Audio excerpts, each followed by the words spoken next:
যুদ্ধ বন্ধ হলেও যুক্তরাষ্ট্রের সামরিক বাজেট কমে না, বরং বাড়তেই থাকে।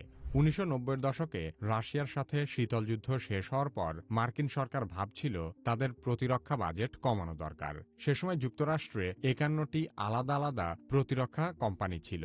মার্কিন সরকারের ইচ্ছা ছিল এগুলোকে একীভূত করে কম সংখ্যক কিন্তু বড় এবং আরও শক্তিশালী কোম্পানি তৈরি করা।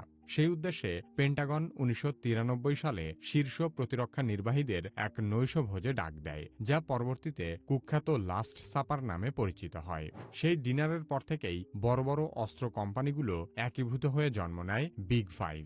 সেই থেকে বিগ ফাইভ শুধু মার্কিন অর্থনীতির টুটিই চেপে ধরেনি, বরং তারা যুক্তরাষ্ট্রের প্রায় প্রতিটি কাজে সরকারি সিদ্ধান্তের উপর ব্যাপক প্রভাব বিস্তার করে। এমনকি যুক্তরাষ্ট্র কোন দেশে যুদ্ধ করবে, কোথায় যুদ্ধে মধ্যস্থতা করবে, এমনকি যুদ্ধবিধ্বস্ত দেশের সাথে রাষ্ট্রীয় সম্পর্ক বা আচরণ কেমন হবে সেসব বিষয় ঠিক করে দেয় বিগ ফাইভ।